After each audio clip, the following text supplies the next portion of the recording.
हमारे किचन में ऐसी ऐसी चीज़ें हैं जिनसे आप nitrogen, calcium, iron, phosphorus, magnesium, zinc, copper sulphate सब कुछ दे सकते हैं अपने प्लांट्स के लिए। आइए देखते हैं। अस्सलाम वालेकुम friends, welcome to my channel Shabnoor Ali. तो सबसे पहले यहाँ पर है राइस वाटर, चावल का पानी, फिर है केले के छिलके। तो मैं इनको यूज़ करके दिखाती हूँ अपने प्लांट्स में, बिना फंगस के डर के। कभी भी हमारे प्लांट्स में फंगस नहीं हुई है तो हम आपको इसके यूज़ करने का तरीका दिखाते हैं। बैठे बैठे आराम से, कोई कष्ट, कोई एफर्ट नहीं लगता। ये देखिए केले के सूखे छिलके, जिनको मैं प्लांटर पर कभी कभी टाइम ना होने की वजह से रख कर चली जाती हूँ, खुद ही थोड़े दिन में सूख जाते हैं। फंगस का नामो निशान आप यहाँ नहीं देख सकते हैं। आपको दिख रही है कहीं फंगस हुई हो? ये रखे रखे ही सूख गए हैं। मैं ऐसे भी इसको रख कर चला सकती हूँ या फिर कूट कर भी रख सकती हूँ, पर कहाँ तक स्टोर किया जाए?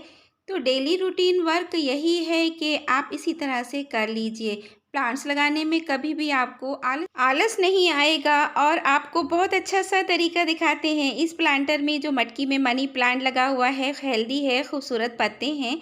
और मैं इसमें कंपोस्टिंग कैसे करती हूँ, इसमें कहीं जगह नहीं है कि मैं इस पर फर्टिलाइज़र अप्लाई करूँ, गुड़ाई करूँ। गुड़ाई करने का तो कुछ अता पता नहीं है, लेकिन इसमें जो मैंने मॉस स्टिक लगा रखी है, मॉस स्टिक की तरह घर में बनाई हुई है, और उसी से हम इसमें पानी दे देते हैं।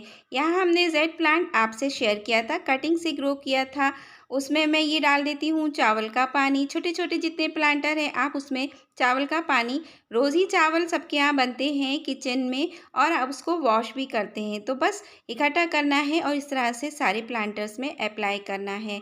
अब इन केले के छिलकों का क्या करना है?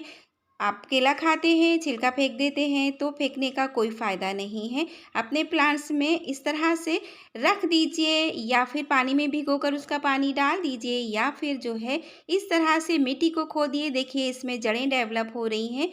छोटा प्लांटर है और मैं इस पर कभी अलग से फर्टिलाइज़र अप्लाई नहीं करती हूँ। यही मेरा तरीका है। बालकनी पर रखे हुए इंडोर प्लांट्स को मैं इसी तरह के फर्टिलाइज़र देती रहती हूँ और कोई नुकसान नहीं होता है, अच्छी ग्रोथ होती है।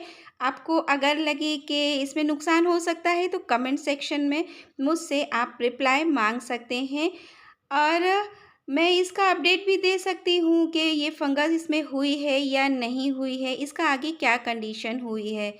तो मैंने इसमें हमेशा पहले भी दिया हुआ है इसी तरह के फर्टिलाइज़र, और अभी देखा मिट्टी आपके सामने मैंने इसकी खो दी, लेकिन उसमें कोई भी फर्टिलाइज़र दिखा नहीं क्योंकि वो डिकम्पोज हो चुका है।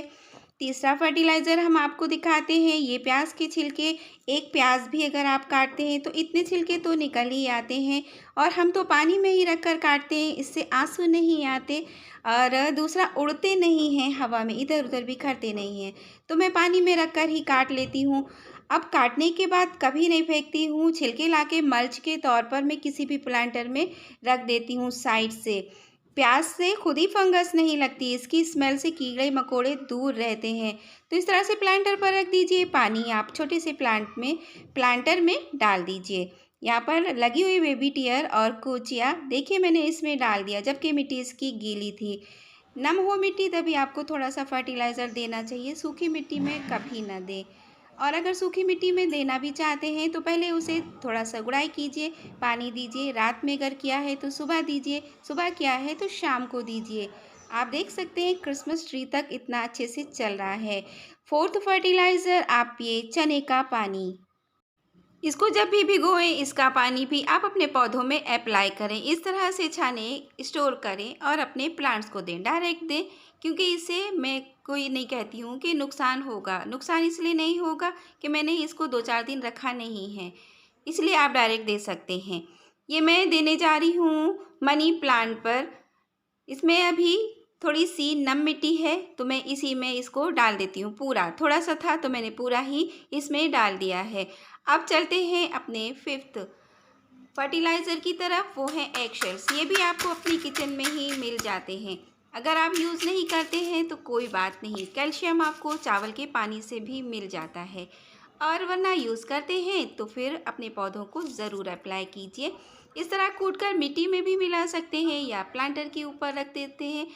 अब हमारा आता है नेक्स्ट, यानी कि सिक्स्थ फर्टिलाइज़र, लिक्विड फर्टिलाइज़र और ये है छाछ का पानी। दूध फट जाता है, थोड़ा बहुत कभी कभी गर्मी है फट जाता है, तो मैं उसको छान कर नहीं लाई हूँ और मैंने इसको ऐसे ही अप्लाई कर दिया है। मैंने बड़ी क्यारी चुनी है इसके लिए, इसलिए कि मैं छोटे प्लांटर से कोई रिस्क नहीं लेना चाहती। और ये इतने बड़े बड़े प्लांट हैं कि इस पर फंगस का असर नहीं होगा, क्योंकि ये बहुत तेज़ धूप में है, टेरेस पर बने हुए हैं।